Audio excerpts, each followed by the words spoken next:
I just want to make sure that what we are consuming and using most is as safe as possible for us.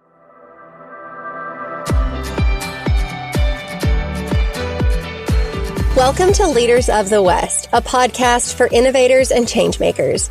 I'm your host, Jessie Jarvis, the founder of the West, and I'm sitting down with agriculturalists, entrepreneurs, executives, and everyone in between with the goal of digging into the strategies, mindsets, and lessons that have been crucial to the success of ag and Western. Whether you're carrying on the next generation of your family's operation, starting something from scratch, or determined to climb up the leadership ladder, we're going to inspire you to continue to dream big, growing not just you, but the future of agriculture and Western as a whole. Let's go.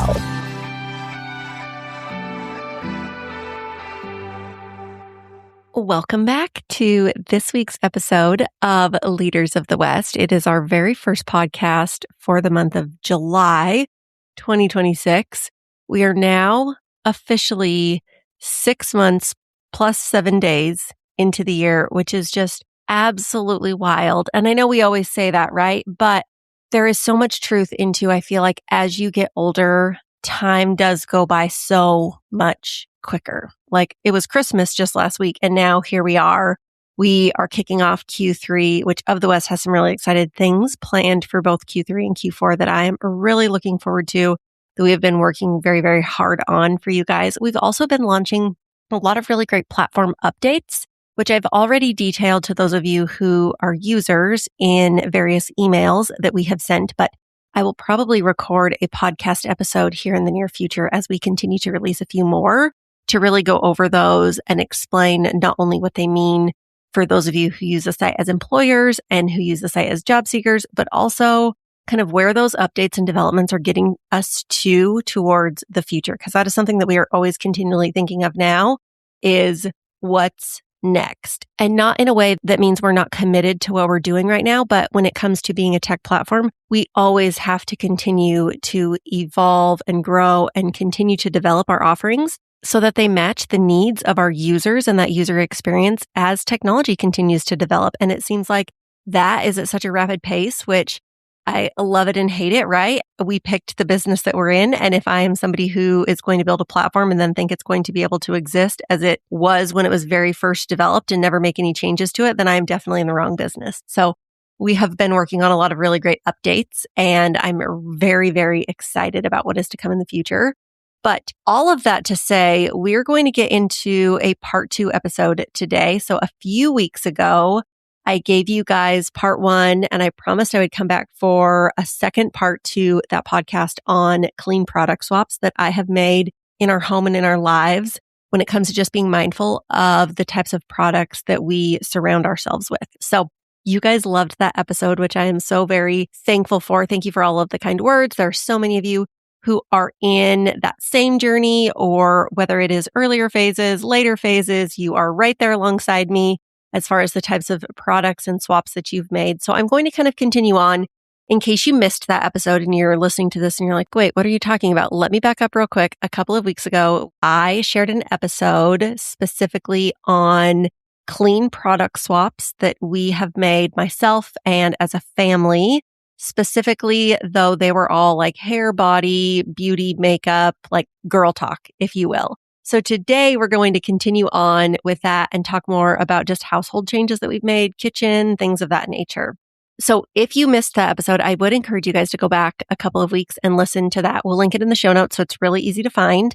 If you are somebody who you listened to that episode and you're like, yeah, I want to learn more about these products that you use, I did create a blog post. It is also linked in the show notes here that you can go find the links to those various products that we are currently using. And then I will also make sure that we create another blog post with links for the products and the swaps that I am sharing with you guys today. So that will all be in the show notes. Very, very easy for you guys to find. But going back to just your overwhelming response and kindness, I think a lot of us are kind of in the same journey of just being far more mindful of what we're putting in and around our bodies and in and around and on our children. So I love being able to be in the trenches with you guys through that. I feel like we are all so much more alike and have much more in common than we ever expect to. And that's one of the reasons that community is so cool. And I am just so thankful for you guys because you support me in whatever it is. It can be talking about jobs. It can be launching a platform like Of the West, and it can be in the types of beauty swaps that I have made. And you guys are literally there, always cheering me on and always looking for advice or even offering me your advice. And so I really, really appreciate that. So that being said, today we are focusing on kitchen swaps. And I apologize because life has been a little chaotic. So typically when I put together an episode like this, I put a lot more thought into it as far as I kind of write out some explanations as to why we made changes. But this is literally just a running list of all of the things that are in our kitchen. So excuse me while I kind of have to ad lib because as you guys can well imagine, summer is in full swing and life is a little bit hectic these days. But the first thing that I wrote down, and probably the biggest one, a couple of years ago, I said goodbye to any pan that was not cast iron. So prior to a couple of years ago, I had never cooked on cast iron before. I was somebody who was out here cooking with her Teflon nonstick pan. And the more that I have read and the more research that I have done, they are obviously not the safest. And so I threw all of them away and I moved exclusively to cast iron. And I will say that definitely did come with a learning curve. Now, that being said, I do want to make a note because I do have an Our Place Always pan. That is a pan that I will cook eggs in. And I think it's the 12-inch, maybe it's a 14-inch. Either way, I do have that pan. But aside from that, I am cooking exclusively on cast iron. I will tell you when it first came to the world of cast iron, I was somebody who was very overwhelmed by that. My mom isn't somebody who cooks on cast iron. She did at one time, like she would cook in Dutch ovens and things like that. So I'm familiar enough with it to know that it's difficult, right? But I didn't know anything else. Well, guess what? It's actually not that difficult. You just have to have a little bit of knowledge. You have to be willing to do a little bit of research, which I did. And I absolutely love the taste of what we cook on cast iron. I actually now, anytime that we opt to cook burgers, I used to always cook those out on our Traeger. And now I actually opt to cook them inside on cast iron because it creates such a better char, in my opinion. And I think that our burgers taste that much better. But I will say, here's where I went for resource and insight and knowledge. I went to YouTube and I watched Kent Rowland's videos on YouTube on how to season your pans, what to cook, what not to cook, the types of utensils to use in cast iron, the types of things, I think I mentioned this, but what you should not cook. So things that are acid-based, so tomato-based products, things like that. Try to steer clear of with cast iron. So again, that's kind of why I have an always pan. I use that in those types of situations as well. Also, a lot of little tips and tricks in order to, once you get a great season on your cast iron, to maintain that. So I actually never wash my cast iron with dish soap. I always just use hot water and I scrub it really great. But that way, that soap is never degrading the seasoning that I've put on that cast iron. I will tell you that I always cook with either tallow or avocado oil. I buy avocado oil in bulk. I think that size is a liter and I get it from Costco. And then if I use tallow, I will either use Farm Wife tallow or Five Marys. Those are the two brands that I have used before. I've had great success with both of them, but those are the two products that I always use when it comes to oil. I will also tell you that if I'm using the Always pan from Our Place, I will put either tallow or avocado oil in that. I also don't wash that with soap as well. Again, I'm using hot water. I'm letting the water boil. I'm scrubbing it on the stove so that it's creating kind of like steam cleaning, if you will, because I want to make sure that I'm not degrading the season that pan has. That pan specifically does come in additional sizes, and I have considered buying a couple more of those in a larger size just because of how convenient and easy it is, especially if I'm cooking something that maybe I don't necessarily want to put in my cast iron. I feel like that kind of sums up the cooking on the stove side of things. I will tell you, when it comes to cast iron, I always use wood spatulas. One of the other first things that I did when I threw away all of my Teflon-based pots and pans was I also got rid of anything that's black plastic. A mix and chop, I had some black plastic utensils. I do still have a couple of small silicone spatulas because silicone is safe as long as it's not hot. I use those if I have to obviously like dig into a jar of something that has a smaller neck or a smaller opening. So they're not like the large spatulas, if you will. But going back to, I now almost exclusively use wood. I do have a metal mix and chop. I will tell you, it came highly recommended by a number of friends. I don't necessarily know that I'm a fan of it. And I say that because it is very, very heavy. And so there are times that I use it and I do worry that I might be degrading that cast iron pan. And so I try to be very mindful of that. And traditionally, or most often, I just go back to the wood spatula. So metal mix and chops do exist. The jury is out on whether I like it or not. It's way better than the black plastic. I will definitely give you that. But I don't necessarily know that I love how heavy it is. It was also pretty expensive. So there are some times that I'm a little bit regretful that I purchased it, but that's my personal preference. And like I said, it's so much better than using something that's plastic. Another big swap that I made were colanders. So all of those I've switched over to stainless. Same with mixing bowls. All of my mixing bowls are stainless. They're like a nesting mixing bowl set. They all have lids. I do have a melamine. I think that's what it is. If I'm pronouncing that wrong, you guys, you can judge me for it. That's fine. I do have a set of those nesting mixing bowls. They're Pioneer Woman. And I do keep them because they're so large that when we have brandings, they're really, really convenient for small salads. But I am very aware of what I'm putting in them. And I never, ever, ever put anything hot in them. So when I'm using those, it is for a cold salad or something of that nature. And I'm also not storing food in it long term. So that has been another big swap, is just switching things like mixing bowls and colanders over to stainless. But then again, I'm not going to throw away something that is completely useful. I'm just going to make sure that I'm using it in the best possible way so that it's not going to be harmful for us. On the topic of plastic and food storage, Tupperware. I have thrown out almost all of my plastic Tupperware. I do still have a few emergency pieces or pieces that I can fill, like leftovers for somebody else. I give them to that person and I'm then not worried about getting them back in return. I have moved everything over to glass with locking lids. Yes, the locking lids are plastic, but the food isn't resting on the plastic unless I was storing them upside down. But for the most part, the plastic is never touching the food itself. I'm also really good about making sure that, let's say that I've cooked something hot, like ground beef, and now I want to put it in my glass Tupperware. I make sure to put the ground beef in the glass Tupperware. I let it cool with the lid off. Then after it's cooled, it's not steaming anymore. I put that plastic lid on, I lock it, then I put it in the fridge. So I will also tell you guys, this is one that I was very hesitant in just because we utilize Tupperware for leftovers every single day. We also have small children. And in the almost 2 years that I have used glass, we have never broken a single food storage container.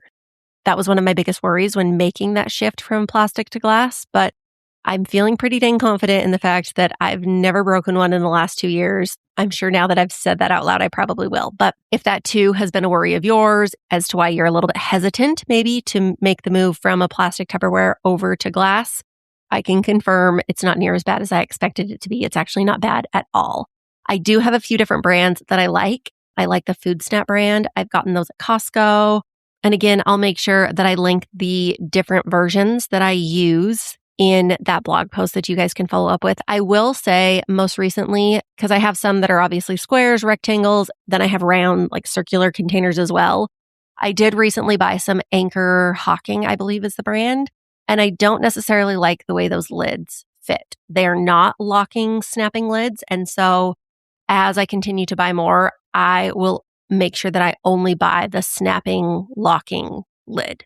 That is one thing that is definitely I have been aware of in this process, using both and being able to compare them. I much prefer the locking lid. One area that I'm still actually struggling in are snack bowls. Currently, we have plastic bowls that I had bought, obviously, when our children were just little bitty babies. And over the last couple of years, I've slowly kind of thrown them out. I'm down to 3. I don't want glass, and I've never found a great stainless option. Or I get on Amazon and I buy it and then I get it here and it's very questionable, even though it says stainless, if the snack bowls that I bought are actually stainless. So the jury is still out there. I do have some small plates and we've kind of just moved to using those for snacks and it works well for now. It's definitely not the greatest fix by any means. And that's why I still do have those 3 plastic little snack bowls. But again, I'm not putting anything hot in them. It's something like a cracker or a grape or something that is not going to be heating that plastic up. I feel like those are all of the big changes. Plastic drinking cups, I try really hard not to use those as well. All of the kids' stuff has moved over to stainless. Justin and I, we both drink out of, he has is it Simply Modern? I have a Yeti that we drink out of most of the time. Kids' cups, especially ones that go to school or that are not leaking, that is one that, again, you just have to really do your research and find something that is not only going to be affordable, because I feel like since when did cups become so expensive? That is absolutely wild to me. I actually had to walk into Target this weekend because Jet went to a football camp and he forgot a water bottle. I also forgot his water bottle, so I can't just pin that on him. But I walked into Target so we could buy him a new one. And holy cow, you cannot find a kid's water bottle under $20. And that just seems outrageous to me. I hope, though, that is because we're moving away from plastic and we're using materials that are more expensive, but are much better for us in the long run.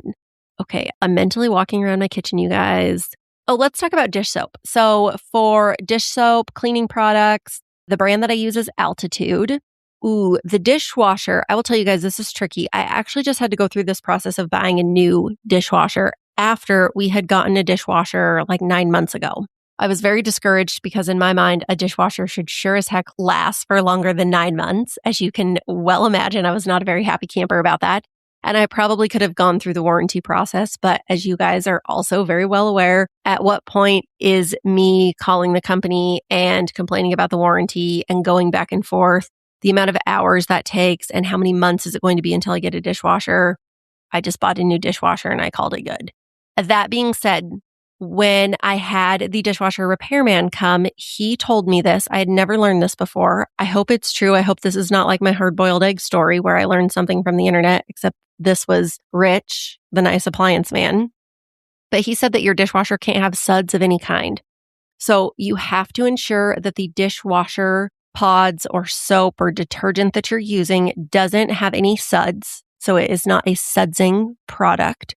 And you also cannot or should not ever soak dishes in the sink and you put dish soap in them and then you rinse them out and then you put them in the dishwasher, because it's still going to have that residual dish soap on the dish, and then that's going to get into your dishwasher. And it takes multiple rounds of running that dishwasher in order to remove the suds. And by that time, it's very likely that you have put more dish soap soaked dishes in the dishwasher, and it just becomes a never-ending situation. So for the time being, I am back to using a traditional brand of dish detergent. I am still looking for a new version. Prior to this new dishwasher, I was using Blue Land. I really liked Blue Land, and I don't necessarily think that Blue Land is the reason that I had to get a new dishwasher, but because I did just invest in a brand new dishwasher 9 months after I had invested in a brand new dishwasher, I want to make sure that what I'm using inside is also not going to continue to cause problems down the road. So that being said, I'm doing a little bit more hand washing of my dishes than I was previously because, again, I am not currently in this very moment in time using a clean dishwashing detergent.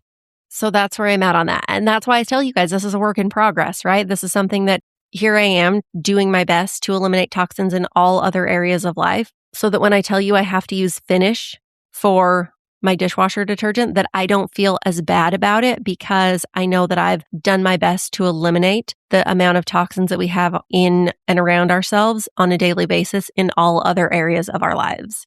That's that on dishwashing stuff. Hand soap, I've actually been making my own for the last couple of years.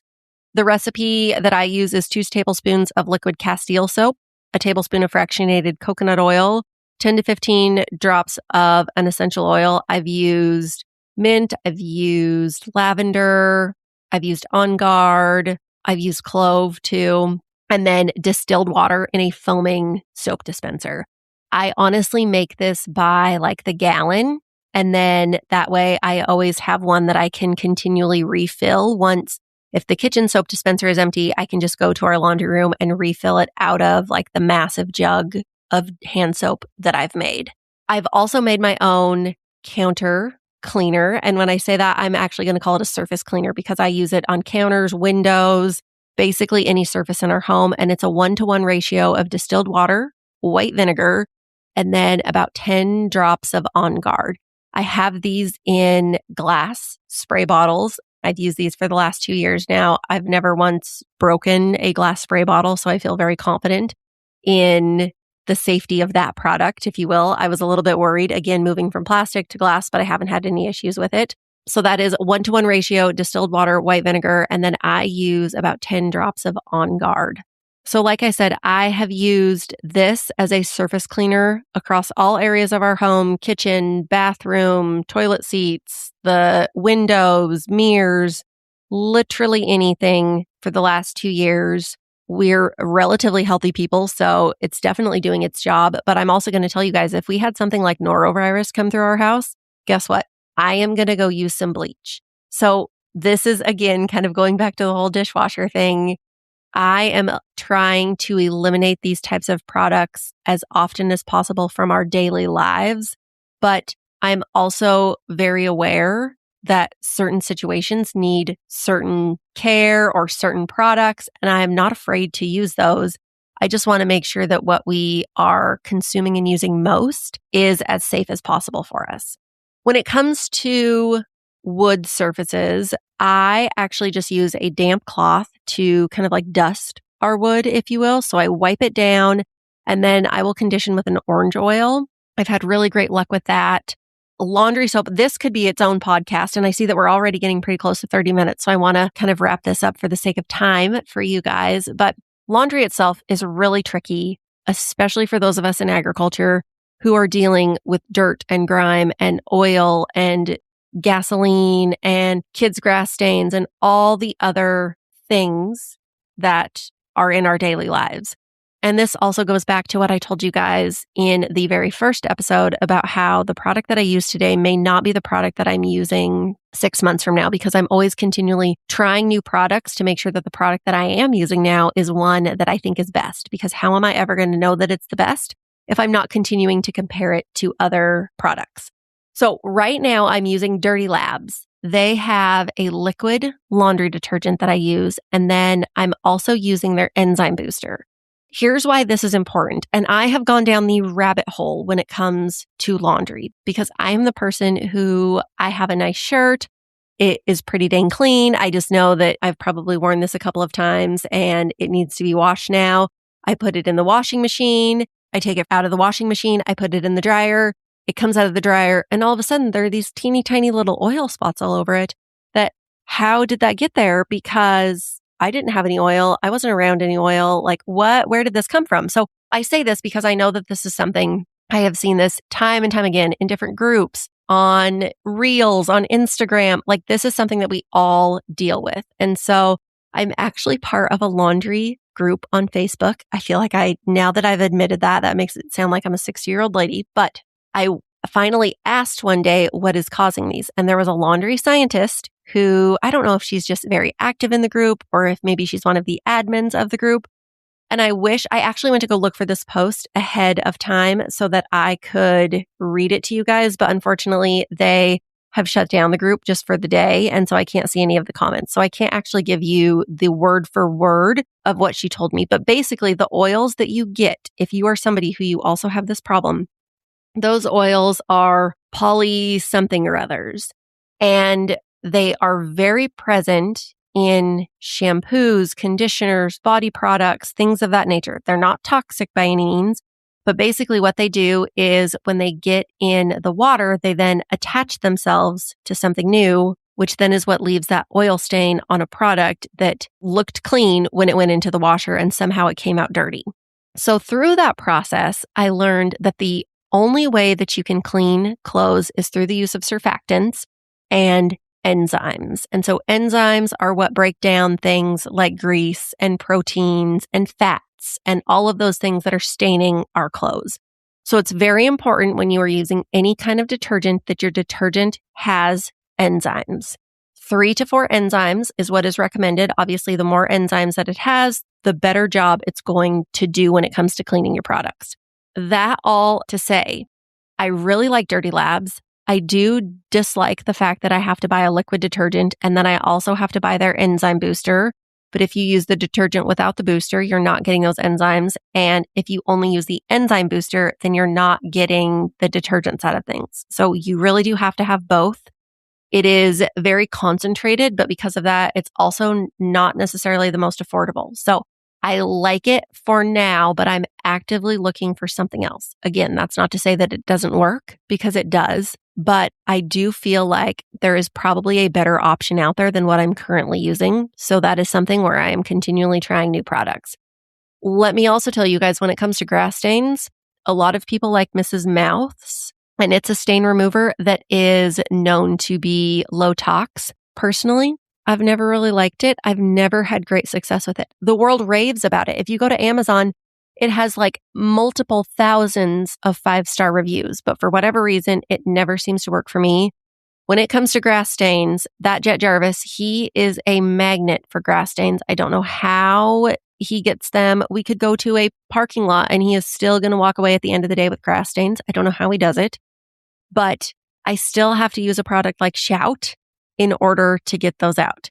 And again, going back to the dishwasher and all of this, this is why I am so mindful and aware of the types of products that we're using, so that when I do have to use something that is not as low tox as I would like, I don't have to worry about it, because that toxic load or the toxic burden that we're putting on our bodies is ideally going to be lessened. Okay, floor cleaner. I use the same brand as I use for dish soap. So there's a brand called Altitude. I believe I originally found that through EWG's Healthy Living app. That is an app. Again, I mentioned it in that first episode from a couple of weeks ago, but that's a really great app. That or the Yucca app. I prefer Healthy Living over Yucca, but I know a lot of people who love and use the Yucca app as well.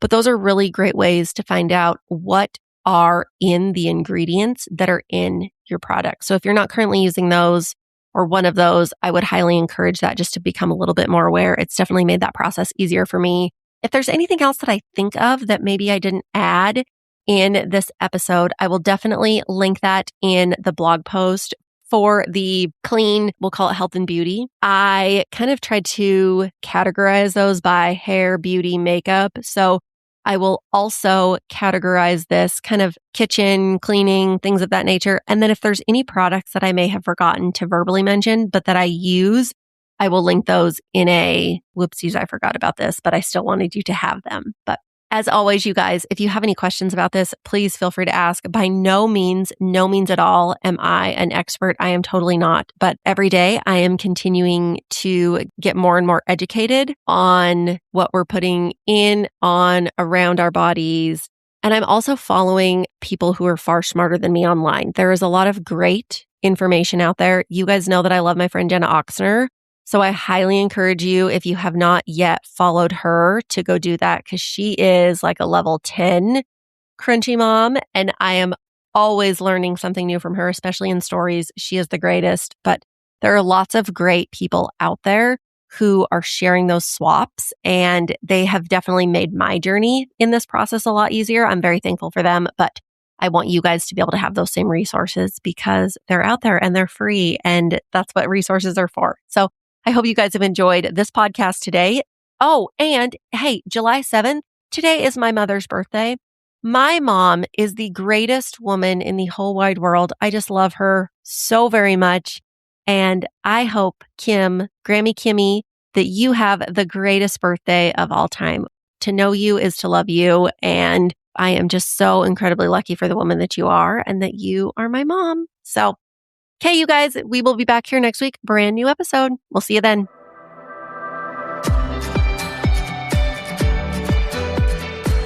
If you loved this episode, do us a favor and share it with someone else who might find just as much value in it as you did. We're on a mission to continue to grow and strengthen the future of agriculture and Western industries, and you spreading the word helps us make more of a positive impact. It also makes a big difference when you take a minute to go rate and review the show. We can't thank you enough for listening, for sharing, and for loving Ag and Western as much as we do. We'll see you back here for our next episode.